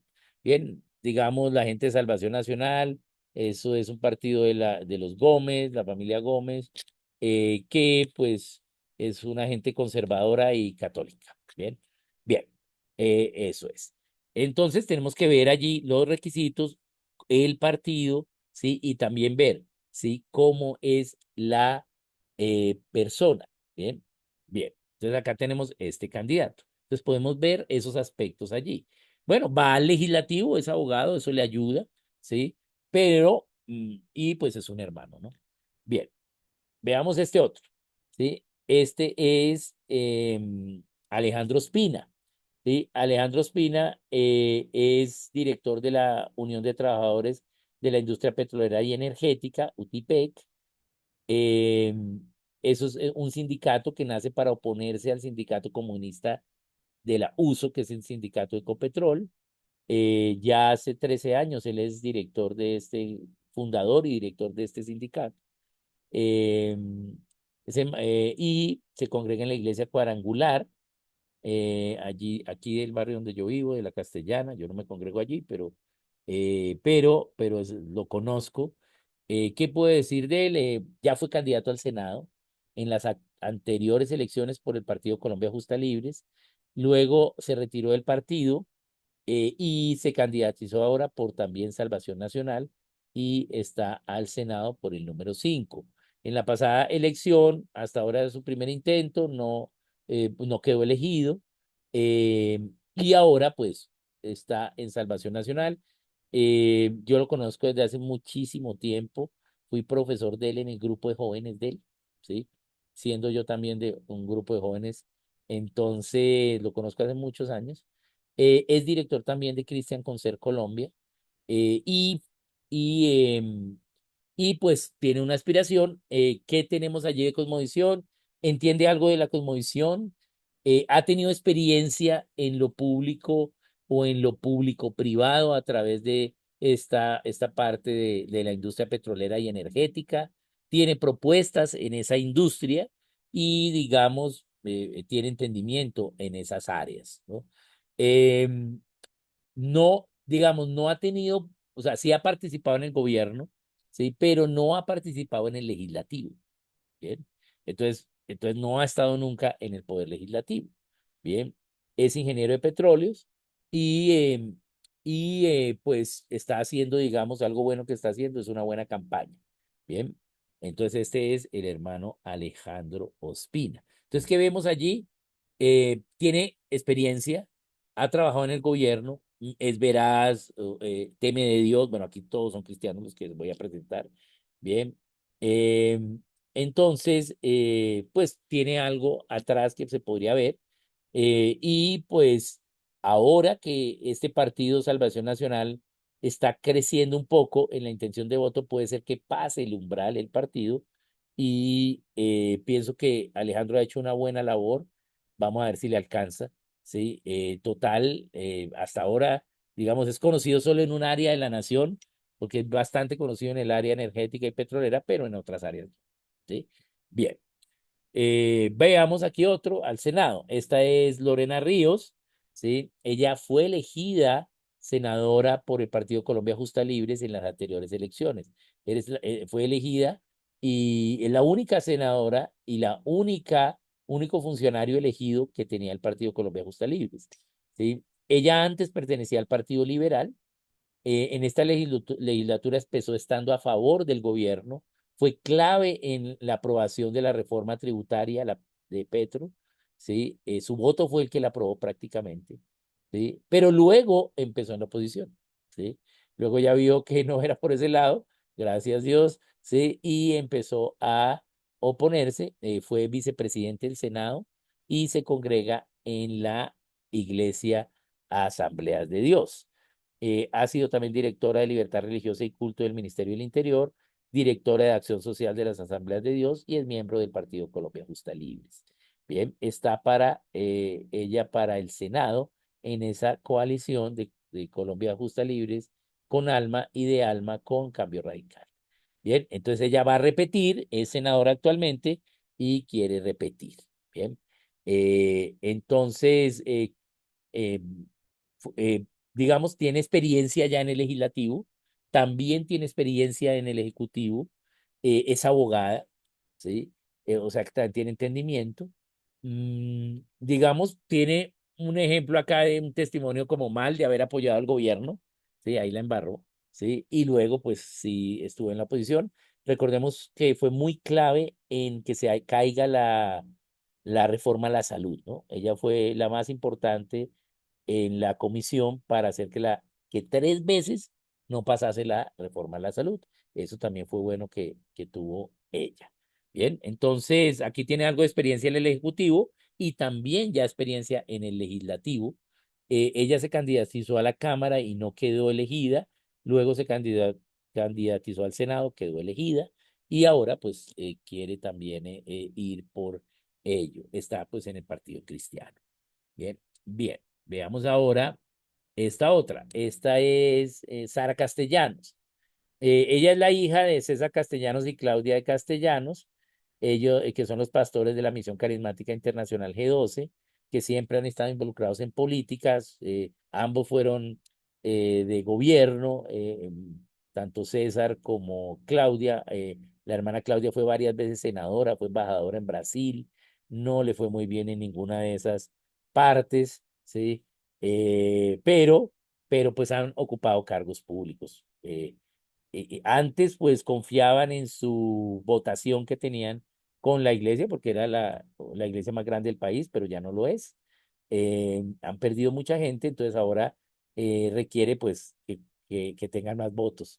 Eh, Sara Castellano fue concejal por el Partido Liberal, eh, y en la anterior elección, ella fue la última que quedó para el Senado, la última, la número 101. ¿Sí? Pero en el reconteo, uno del pacto le ganó, ahí yo creo que hubo fraude, ahí hubo algo, ahí pasó algo, pero no quedó al fin en el Senado, ¿bien? Entonces le faltaron algunos votos, ¿sí? Y pues fue la primera, digamos, que se quemó, ¿bien? Ella renunció al Partido Liberal y se unió al Partido Salvación Nacional. Muchos cristianos que estaban en otros partidos se fueron con Salvación Nacional, eh, y no por el Partido Salvación Nacional, sino porque como Salvación Nacional le dio la bala a Abelardo de la Espriella, y como Abelardo de la Espriella empezó a crecer en números, entonces muchos se fueron allá, pues porque para crecer en números, y también porque, pues, digamos, era un partido Salvación Nacional que no tenía candidatos, y pues llegaron muchos candidatos, entonces pues pudieron exigir, y pues le dieron buenos números. A ella le dieron el número 100, que es un buen número, ¿sí? Bien, para el Senado. Entonces, ella está para el Senado. Entonces, ¿qué vemos acá? Ella es Delfín. Delfín en política es como hijo de otro político, ¿sí? Digamos, tuvo una buena presentación, no digamos excelente, pero buena cuando fue concejal, sobre todo eh, en oponerse a las cuestiones de ideología de género. Y bueno, no ha hecho tan buena campaña, pero cuenta con los votos de su iglesia. Hay que mirar a ver cómo le va. Bien. Eh, pero, pero, digamos, se está presentando, tiene ya experiencia en campaña política, ¿sí? Porque ya ha hecho campaña varias veces, pero se está presentando al Senado. Pienso que tiene, digamos, unos votos fijos, pero tiene que luchar por un poquito más de votos. Bien. Bien, veamos ahora para la Cámara. Entonces acá te voy a dar cuatro candidatos a la Cámara de Representantes por Bogotá. Acá tenemos a Angélica Narváez. Angélica Narváez está por el Partido Oxígeno, y ella fue miembro de de la UTL, Unidad Técnica Legislativa de el representante cristiano a la Cámara, Carlos Eduardo Acosta, que fue un representante del Partido Colombia Justa Libres. Es fundadora del Movimiento Nacional por la Familia, se ha opuesto al feminismo, al progresismo, defendiendo la familia, la libertad para educar y el homeschool. Ella se retiró del Partido Colombia Justa Libres cuando Carlos Eduardo también se retiró de Colombia Justa Libres, y ahora se presenta por el Partido Oxígeno. Se presentó un poco tarde, entonces digamos, Oxígeno fue el único que le dio. Es difícil porque Oxígeno aquí va a la Cámara por Bogotá solo, entonces hay que mirar si logra pasar el umbral, pero se está presentando. Tiene experiencia en conocer lo que es la Cámara de Representantes, porque ha trabajado allí, y también ha demostrado, tiene un historial de defender pues los principios bíblicos a través de lo que ha hecho. Bien, bien, entonces esta es Angélica Narváez. Aquí tenemos a Carol Borda, ¿sí? Carol Borda era estudiante de ciencias políticas en la Universidad Nacional, era feminista, siendo cristiana, ¿sí? Y luego se da cuenta, pues, de todo lo que cómo el feminismo apoya el aborto, se vuelve entonces oposición al feminismo, y empieza a hacer, pues, movimientos de oposición al feminismo. Ella se congrega en la Misión Carismática Internacional. em, es fundadora del Ministerio Nacer, que lucha en pro de la vida y contra el aborto. Digamos, es uno de los ministerios más conocidos en pro vida cristiano acá en Colombia. es cabeza de lista a la Cámara por Salvación Nacional. Un éxito que haya logrado ser la cabeza de lista. Sí, la verdad que, wow, sí, es cabeza de lista por Cámara por Bogotá, entonces eso le va a ayudar en su votación. Sí, recordemos que los que son cabeza de lista tienen los votos de los que solo marcan el partido, pero no eligen número. ¿Sí? Entonces eso le ayuda. Entonces, pues de pronto ese arrastre le sirve. Se está presentando por primera vez a la Cámara pues ha tenido un liderazgo, digamos, a través de las redes sociales y con los jóvenes, ¿no? En ello. Bien, tenemos acá a Marco Fidel Ramírez. Es pastor, fue concejal de Bogotá por el Partido Opción Ciudadana 2 veces. Fue un opositor fehaciente al socialismo progresista de los alcaldes de Enrique Peñalosa y Gustavo Petro. Eh, y luego se unió al Partido Cristiano Colombia Justa Libres. Allí le dieron el tercer renglón para ir en las elecciones anteriores al Consejo, pero resulta que el partido solo eligió 2 concejales y no le alcanzaron los votos para el tercer renglón, por lo tanto no quedó elegido. Luego renunció al partido y se presenta ahora a la Cámara por el Partido Conservador. Es como el más conocido de los candidatos cristianos a la Cámara porque ha pasado por el Consejo y aunque Sara también pasó por el Consejo, Sara Castellanos, pues Sara pasó más, no tan conocida por él porque este tuvo bastantes enfrentamientos, sobre todo con el Petro, ¿sí? Y con Peñalosa en muchas cosas. Tiene su genio también él, pero pues, se está presentando entonces aquí a la Cámara por el Partido Conservador. Tiene claro que pues el conservador pasa el aval, el Partido Conservador, pero, eh, pero pues hay que ver qué tantos votos tiene, porque la vez pasada no le alcanzaron los votos a él. Entonces es muy diferente la cantidad de votos para Consejo que para Cámara, ¿no?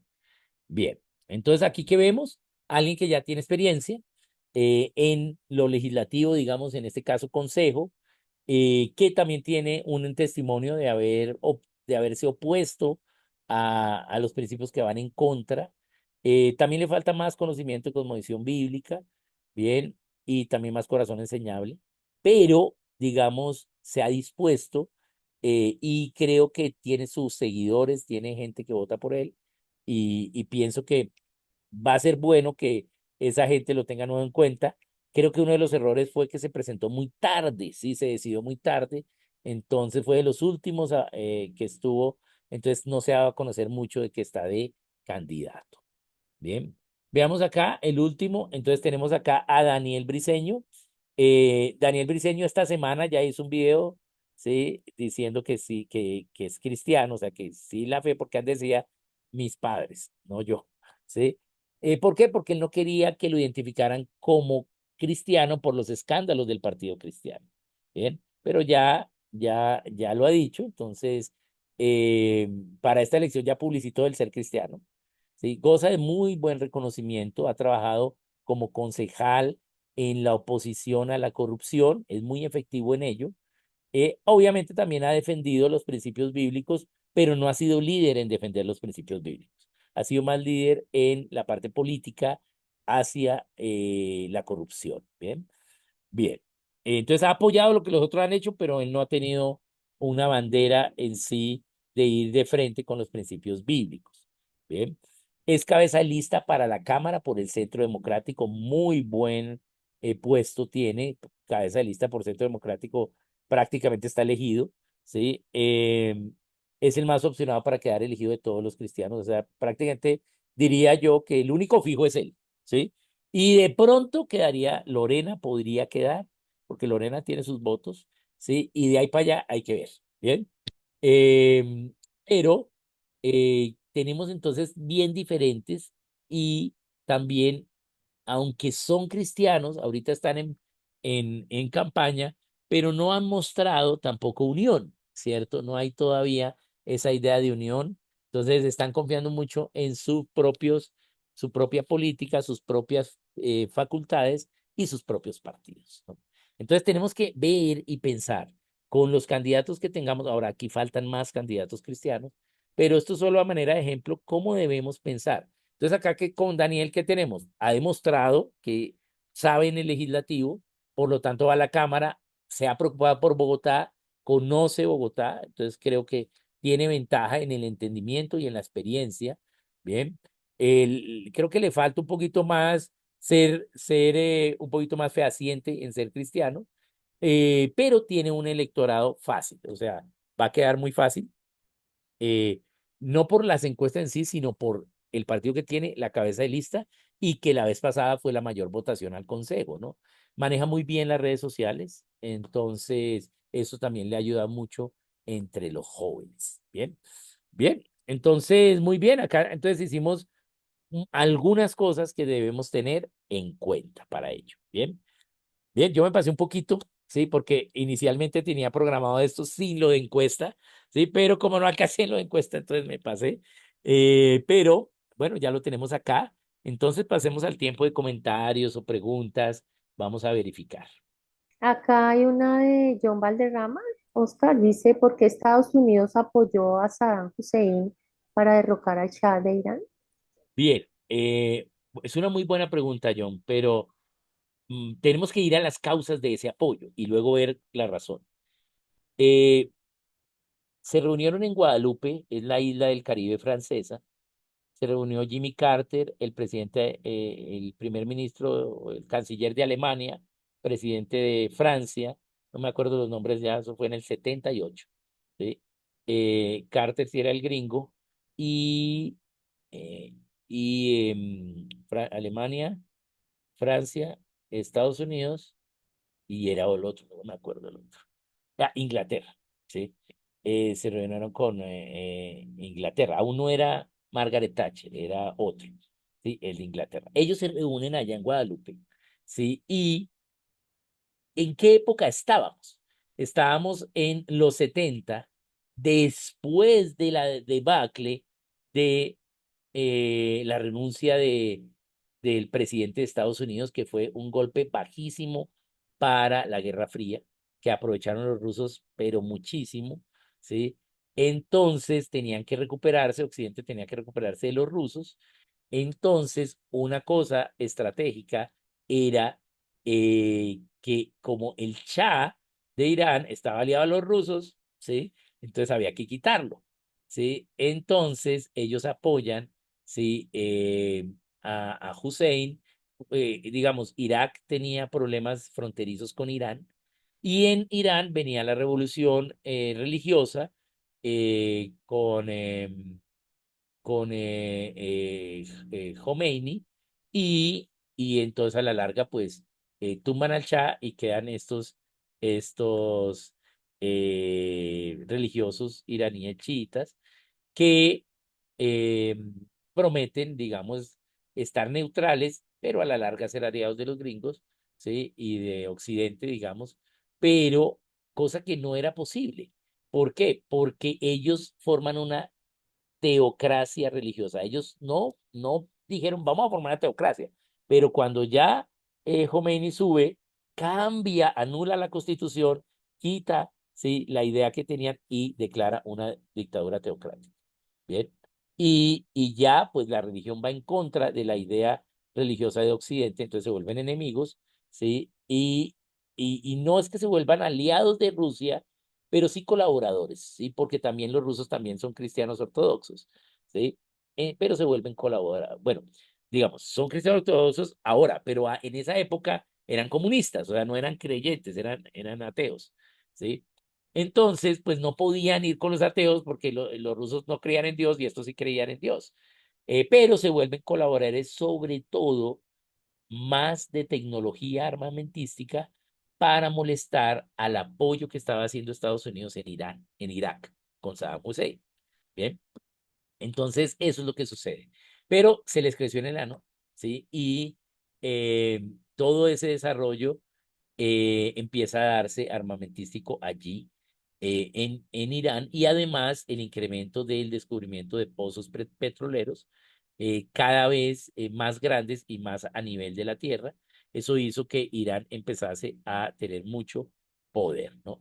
Entonces, digamos, fue un juego de la Guerra Fría. Ahora, después de Reagan, o sea, Reagan acaba la Guerra Fría, ¿cierto? Ya se acaba la Guerra Fría, se acaba el comunismo en Rusia, ¿sí? Y cambia el pensamiento. Ahí cuando cae Rusia, Irán entonces empieza a usar ese dinero de los petróleos para crecer en armamento y apoyar las células islámicas, ¿sí? En contra de todo lo que no sea islámico. Entonces empiezan a apoyar a la Organización para la Liberación de Palestina para oponerse a Israel, a Hezbollah para oponerse a los cristianos del Líbano, ¿sí?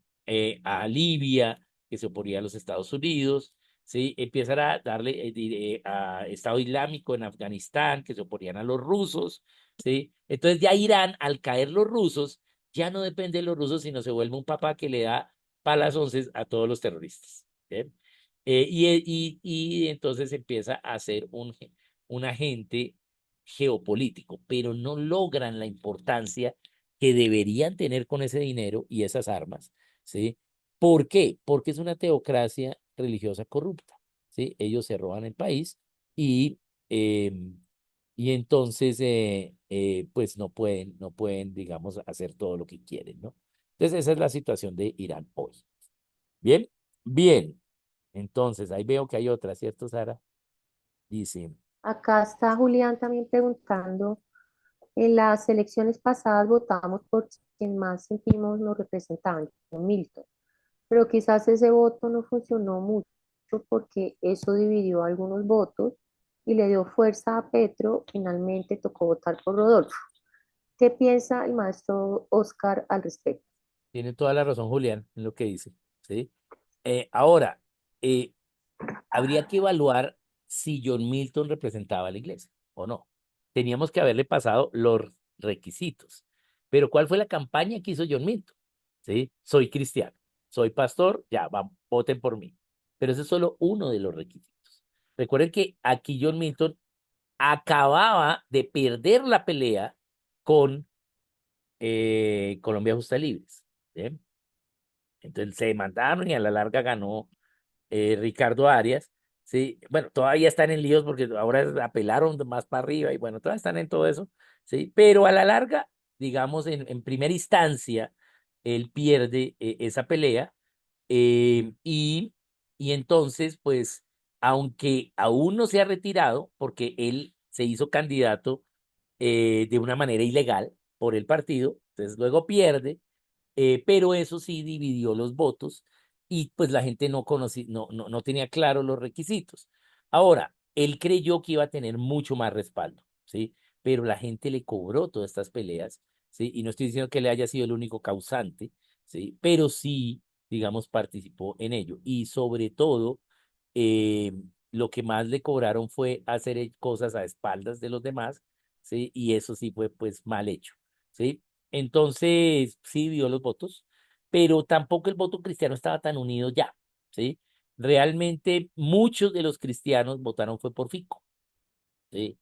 Bien. eh, y, y algunos por John Milton. Yo creo que John Milton ahí estratégicamente, en lugar de él seguir hasta el final, él debió aliarse, ¿sí? Y debió aliarse, creo que con Fico, y eso hubiese ayudado a que algunos cristianos votaran por Fico y de pronto eso pudiese haber ayudado para que pasara Fico contra Petro y no Rodolfo. ¿Bien? Pero bueno, eso fue lo que sucedió y ahí se perdió poco esa estrategia, ¿no? Ahí hubo también un poquito de orgullo de él de no renunciar. Él creyó que lograba sacar muchos Mm. más votos, pero pues no lo hizo. Bien. De ahí Hay después de otra, esto es que renuncia al partido y se va a trabajar a la iglesia nuevamente. Bien. ujú. Sigue Julián, la segunda pregunta de él. ¿Qué libro nos puede recomendar para informarnos bien o medianamente bien sobre la historia de la República de Colombia? Por ejemplo, no sabía que la Segunda República fuésemos nosotros. Bueno, no hay como tal un libro solo así bueno de historia, hay que hacerlo, ¿sí? Hay varios libros de historia donde podemos ver los hechos, pero ya es de manera prudencial, que pensemos con los principios bíblicos, no hay aún ninguno. Ahora, sí conozco algunos de autores no cristianos, ¿sí? Pero que son buenos, ¿sí? Como por ejemplo los libros de Enrique Serrano, ¿sí? El pensador santandereano, los libros de Enrique Serrano nos muestran algo, digamos, mucho más honesto. También algunos libros de Germán Arciniegas, ¿sí? Historiador también, de manera honesta, ¿no? no hacia un lado ni hacia el otro. Esos dos, digamos, podrían ser buenos autores.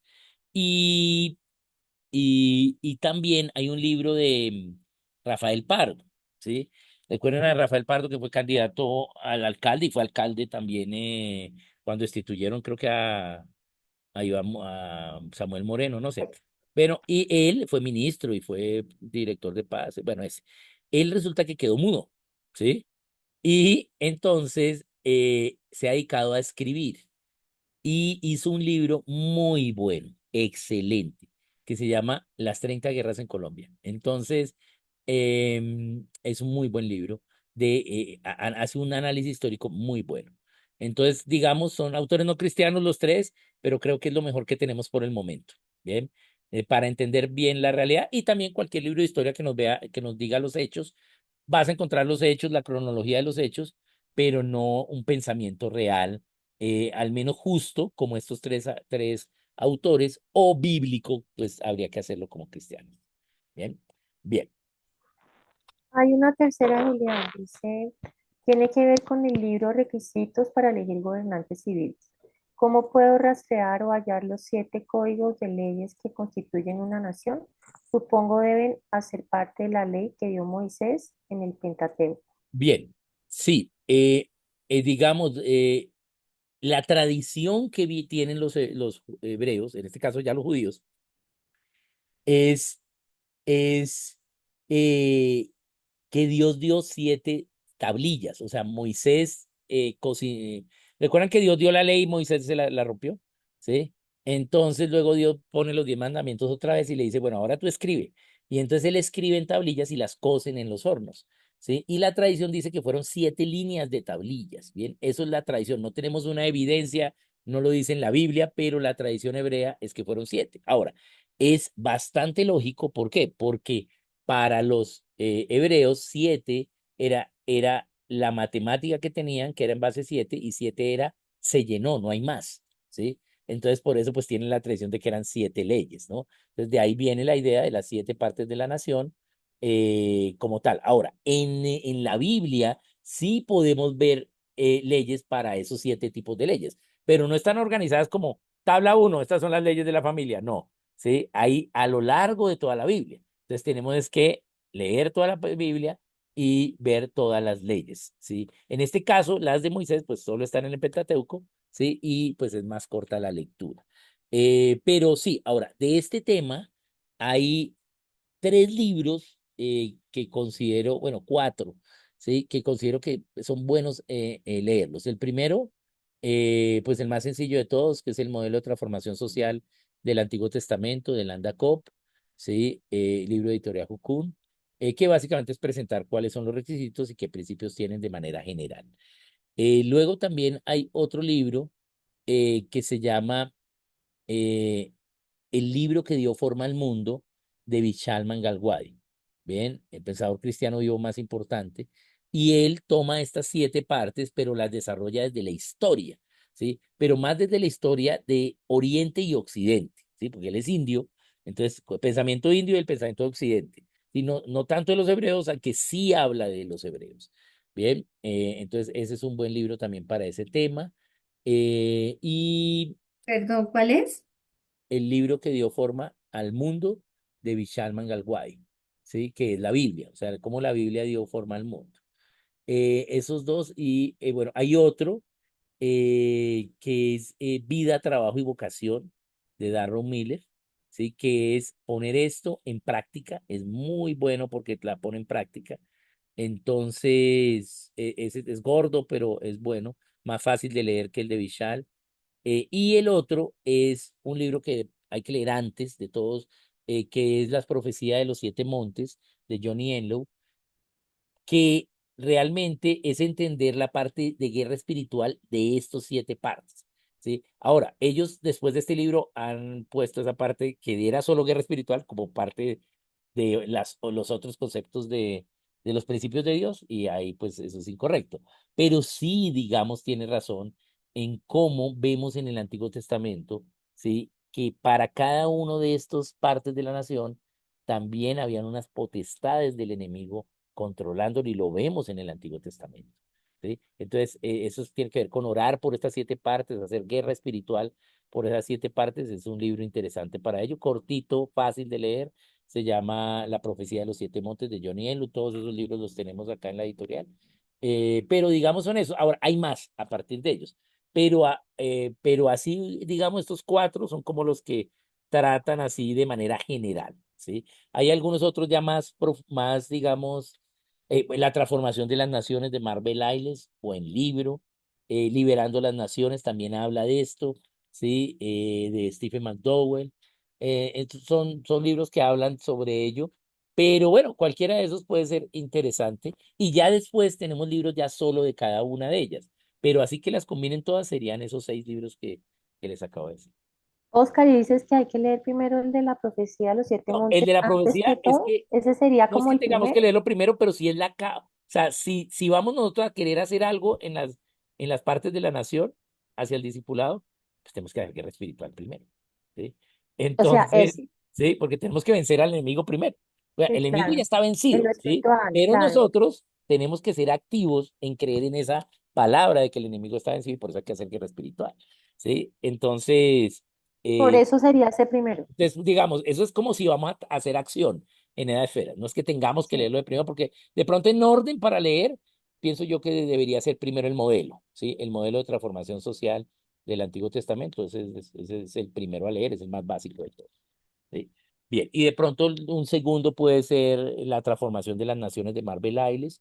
Un tercero puede ser liberando las naciones de Stephen McDowell, son generales, ¿sí? Y de ahí para allá, pues, alguno de los otros, ¿no? Bien. perfecto, gracias. Bien. Ah, sí, Entonces, ahí está Julián, Santiago chuleado. 1:53. Yo ahí recordaba pues Santiago 1:5, que era la cita que Ajá. mencionabas para pedir sabiduría.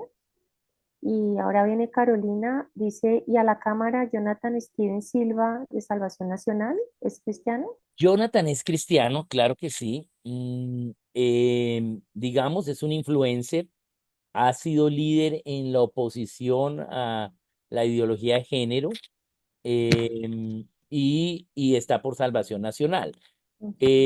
Digamos, él también fue parte al inicio de Nacer con Carol Borda, ¿sí? No fue fundador, pero fue parte de los que empezaron a servir allí, con Angélica Narváez también, ellos 3 estuvieron allí, pero no tuvo buen testimonio ahí en ese paso, ¿sí? Entonces, hay que mirarlo, ¿no? De pronto no he tenido testimonio de que haya pedido perdón por eso, pero pues se está presentando, ¿no? Sí, ahora, tiene una ventaja y es que es influencer, o sea que hay mucha gente que va a votar por las redes sociales, ¿sí? No es tan carismático, ¿sí? Pero sí tiene una lucha por este tema de ideología. Eso sí la tiene genuina, genuina, ¿sí? No es política, o sea, no es voy a hacer esto para que, no, él tiene una lucha, una preocupación genuina por eso, y eso, digamos, es un punto a favor de él, ¿no? Entonces, sí, él es cristiano también. Bueno, John daba las gracias por tu respuesta. Luego viene Carolina. Cuando es lista cerrada, se vota por el partido, pero ¿cómo hacen la división de los votos? Ok, buena pregunta. Entonces, sí, se vota por el partido. De acuerdo al número de votos que tenga el partido y al cociente electoral, es decir, con cuántos votos entra, ¿sí? Es decir, el cociente electoral, ¿qué es? Eh, hay 100 para el Senado, 100 sillas, 101, 101 sillas, ¿sí? Pero hay unas fijas, ¿sí? Por ejemplo, está 2 de los indígenas, esas son fijas, ¿sí? Una de los afro, ¿sí? Bien, entonces quedan como 90 y pico, ¿sí? Uno de los de paz, ahí hay algunos, bueno, hay algunos otros ahí que van a Cámara o a Senado. Entonces, en la cantidad de sillas disponibles se divide entre el número total de votos de todos los partidos. Y eso da, ¿sí? Entonces, digamos, tuvimos 10 millones de votos, ¿sí? Y hay 100 sillas, ¿sí? Entonces, eso nos da 100.000 votos, ¿sí? Entonces, esa es la cifra repartidora, 100.000 votos, ¿bien? 100 millones, 10 millones de votos es mucho para el Senado, ¿sí? Pero supongamos, 100.000 votos es la cifra repartidora. Mi partido sacó 750.000 votos. Por lo tanto, ¿cuántos senadores le corresponden? 7, ¿sí? ¿Sí? Entonces, los primeros 7 de la lista, ¿sí? Entran al Senado. ¿sí? Porque la gente no votó por ellos, sino por el partido. Entonces, por eso en una lista cerrada, lo mejor es estar de primero, de segundo, de tercero, ¿sí? Bien, eso es, entran, pero sobran 50.000 votos. Entonces, esos 50.000 votos quedan guardaditos porque empiezan a repartir, a repartir, a repartir, y cuando resulta que faltan cuatro, ya no le cabe al último partido más, entonces vuelven a los partidos que tienen más votos, que le sobran más, y al que le sobre más pone un senador. Entonces a veces me sobraron 50.000 votos, listo, y usted es el que más le sobró, entonces usted pone un senador ahí, con 50.000 votos. Hay senadores que han entrado con 18.000 votos, ¿sí? Porque al último le sobraron 18.000, o sea, al que más le sobró, le sobraron 18.000 y entró al Senado, ¿sí? Entonces, eso es lo que es la cifra repartidora.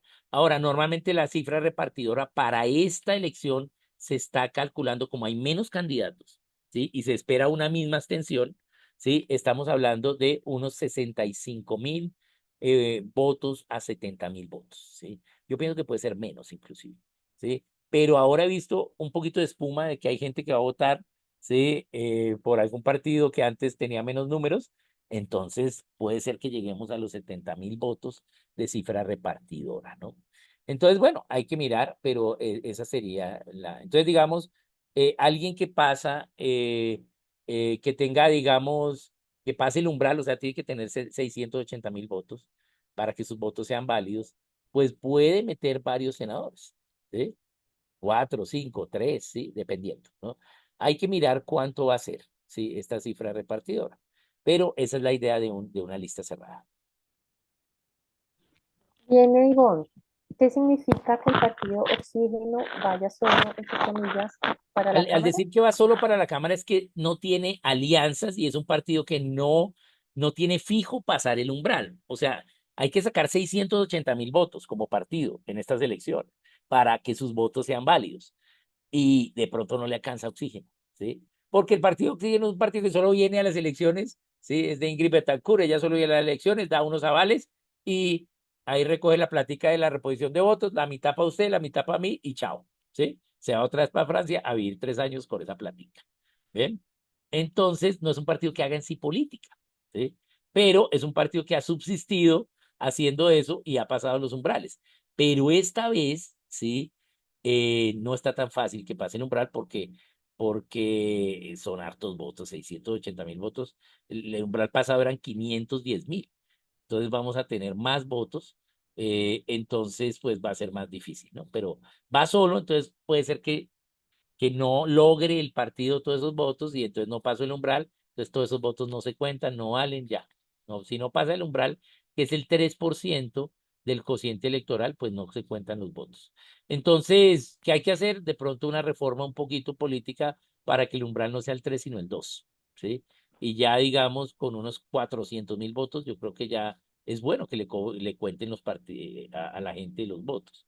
¿Sí? Pero ahorita está en el 3, entonces eso favorece a los partidos grandes o a los partidos que hagan política. En el caso, pues, del Partido Oxígeno, pues no hace política, entonces, pues, siempre va a depender ahí de alianzas. Y esta vez no logró hacer una alianza porque ellos estaban en pro de hacer una alianza por Bogotá, inclusive con el Centro Democrático, pero debido a que Oxígeno apoyó a Juan Carlos Pinzón como candidato presidencial, entonces se les dañó, se les desbarajustó todo lo que iban a hacer por la Cámara. Entonces les tocó irse solos y está difícil. A eso está. Tenemos a Ivonne levantando la mano, Ok, Oscar. Ivonne, dale. y vos, dale. Sí, una ultimita. Digamos ahora para las elecciones pues del fin de semana, como si uno, o sea, es que hay una cosa y es que si uno no va a votar para la consulta, pero esos tarjetones se quedan ahí amontonados en blanco, pues es más, o sea, y con tanta corrupción, ay, pues están en blanco, pues ellos cogen y ponen el que ellos quieren, entonces... Pero hay Pues testigos hay electorales. veces hay unos que dicen, no, pues pida el tarjetón y anúlelo, haga No, una no. raya, Bueno, ponga una, lo normal o lo que debe haga pasar es alguna que, rayelo y con eso queda anulado, pero no queda en blanco para que cojan y hagan corrupción. entonces, lo normal es que hay testigos electorales en cada mesa. Ahora, no hay testigos electorales de todos los partidos, ¿sí? Bien, pero deberían haber, porque sí, pero pues no tienen tanta gente o tantos voluntarios para ser testigos electorales. Entonces, hay testigos electorales. Entonces, pues los testigos no van a dejar hacer eso, ¿sí? Pero puede haber mesas donde no haya testigos electorales y podría pasar eso. Pero tenemos que pensar, ¿sí? Que el anular un voto implica que no se paga ese voto es nulo, no se paga, o sea, no hay reposición de votos por ese voto, pero sí se cuenta, ¿sí? Entonces, ¿qué sucedió ahorita en la consulta del pacto histórico? Que ellos dijeron tuvimos 2,5 millones de votos, ¿sí? Pero realmente no tuvieron 2,5 millones, tuvieron 2,100,000. 400,000 votos fueron nulos, ¿sí? Bien, sacó 1,5 millones Iván y 600,000 votos, casi 700,000 votos Carolina Corcho, ¿sí? Y el resto fueron votos nulos, pero se cuentan al final, ¿sí? Entonces también sirve para decir, tenemos muchos votos, ¿sí? Pero no reciben pago por esos votos. Entonces hay gente que pues puede anular el voto, pero digamos lo más normal es que, o sea, vas a encontrar, digamos, aquí en Bogotá menos del 2 o 3% de mesas sin testigos, ¿sí? Yo creo. Pero ya fuera en las regiones puede haber hasta un 10, un 15% sin testigos, ¿sí? Ya puede ser más difícil, pero la mayoría van a tener testigos, o sea, no es que vayan a hacer eso, ¿sí? Como tal, pero se puede pasar, sí puede pasar. Entonces hay que orar, sí, dependiendo cuál sea la estrategia, pero lo normal es que no se haga, ¿bien? Ahora, eso por un lado. Segunda cosa, cuando uno llena la consulta, también llena y firma una hojita, ¿sí? No solo el tarjetón de la consulta, sino tienes que firmar una hoja, ¿sí? Entonces, en esa hoja, pues también pueden poner tu nombre y todo, pero ¿cuál es el problema? Ese es un documento público. Si alguien denuncia, fácilmente con el tipo de letra se puede ver y eso es carcelable para los jurados. Eso no es escarcelable, es carcelable, ¿sí? Entonces, realmente, si puede haber algún riesgo de denuncia, si hay algún testigo, ¿sí? Nadie tiene la misma letra de la otra gente, por una consulta no se van de pronto por una presidencia o algo así. Pero por una ¿Cómo consulta así? No entendí lo de la letra. uno tiene que llenar una hojita donde por poner Sí. su nombre, sí, su número de cédula y su firma, ¿sí? Cuando hace la consulta. Esa hoja tiene la letra de uno. Entonces, si le van a hacer eso, ellos votan, pero tienen que llenar esa hoja también, porque esa hoja debe coordinar con el número de tarjetones. Mm. Entonces, Ah, al, ya al entendí. usar esa letra, entonces sí, es fácil ver que no es la letra de la otra persona si alguien lo denuncia. Entonces, si hay un riesgo de denuncia o algo, eso es carcelable para los jurados. Entonces, no se van a meter por una consulta, ¿sí? De pronto, donde no haya testigos electorales y rápido contemos y guardemos esto en las bolsas y chao, podría ser, ¿sí? Pero no es tan posible. O sea, una consulta es demasiado poco, ¿sí? Tenían que estarles pagando muy buena plata, ¿sí? Para eso. Ya en una presidencial o algo, eso sí puede pasar más fácilmente. ¿Eh? Bien. Bien, muchas gracias a todos. Sí.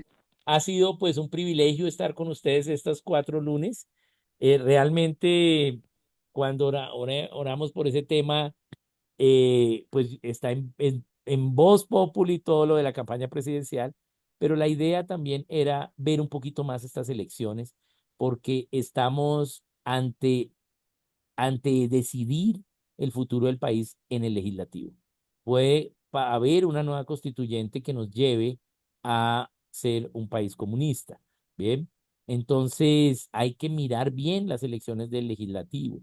Em, Aún no se sabe mucho lo que vaya a pasar porque hay muchos partidos que están en vilo de pasar o no pasar el umbral.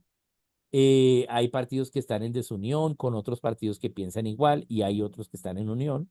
Todo puede pasar, pero lo que debemos hacer es votar a conciencia, porque Dios siempre va a respaldar, ¿sí? Un remanente justo, ¿sí? Ahora, a veces ese respaldo incluye la justicia para los cristianos injustos, entonces toca la varita, ¿sí?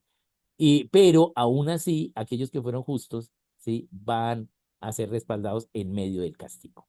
¿Bien? Entonces nosotros, como no sabemos qué va a pasar, entonces es mejor siempre actuar en justicia. Bien, bien, entonces un saludo para todos. Nos pasamos un poquito. Muchas gracias, Sara, Oscar, no, sí, muchas gracias. Estaremos y, anunciando nuestro próximo tema en estos ok, días ahí y lo todos a estaremos votar. mirando. La conclusión es todos a votar bien. Listo. Entonces, Sí. votemos bien. Les voy a pasar esto más tardecito el video, o si no, mañana, y la presentación. Bien, un saludito Y a todos. orar, ¿no? Muchas Orar, gracias. orar mucho esta Gracias. semana. Pásenla bien. Gracias, hasta luego. Muchísimas gracias Chao, por todo. gracias. Dios les bendiga. Un abrazo. Gracias, profe Gracias, Oscar. gracias. Muchas Muy bendiciones. bueno.